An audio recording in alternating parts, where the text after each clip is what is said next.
We use acceptance to heal our sensitized nerves, but what is true acceptance? How do I know if I'm truly accepting or if I'm still fighting? To find the answer to this question, you need to put yourself in the place of a caveman. Yeah, you heard me correctly, in the place of a caveman. Why? Well, because our brains are still back in those times. You see, anxiety and panic was useful back then, because most humans were constantly fighting for their lives.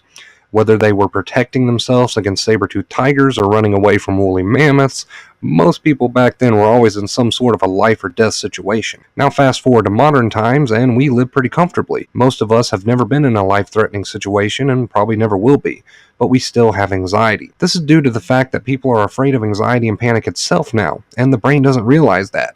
The brain sees you behaving fearfully and, since it's still in the caveman days, assumes that you're fighting off saber-tooths.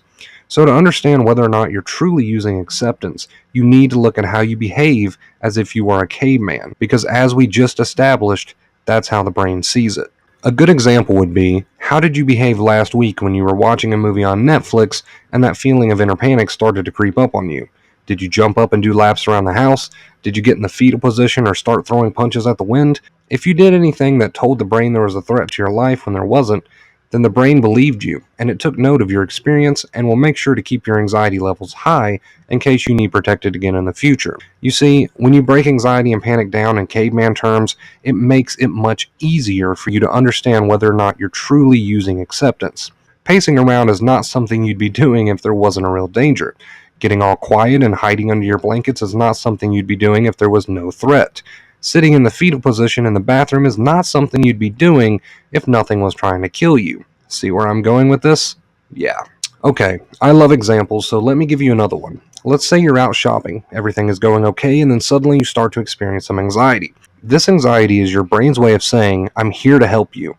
Now the ball is in your court. It's up to you to tell the caveman brain that there is no real threat or danger. So think like a caveman. If there is no tiger here, what can I do to tell my brain that? Well, for starters, I could put on a smile. I could slow down my pace as I walk since there's nothing chasing me. I could maybe even hum a song to myself since there's no reason to be quiet because I'm not hiding from anything. There's nothing trying to kill me in Walmart besides maybe the prices. Lame joke. Okay, I know. That was just a few good examples of some true accepting behaviors that you could use to give your brain the right idea. Now let's look at some wrong behaviors that you could use in that situation. Behaviors that probably got you where you are now with your anxiety and panic, and behaviors that are sending your brain the wrong message. Some examples of wrong behaviors would be to start walking quickly or trying to make it to an exit. This tells the brain that there is indeed a tiger chasing after you, even though we know realistically that there is not.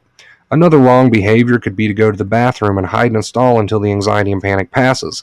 That would basically be telling your brain that you're hiding from a threat to your life, and of course, you know that rationally, that's not true. So next time you start wondering whether or not you're truly using acceptance, I want you to remember that your brain is back in the caveman days.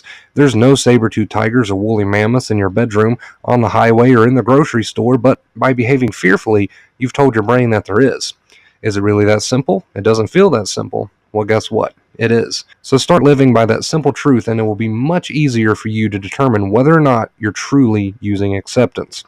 If this video made you realize that you have in fact not been using true acceptance, that's okay. Don't be too hard on yourself.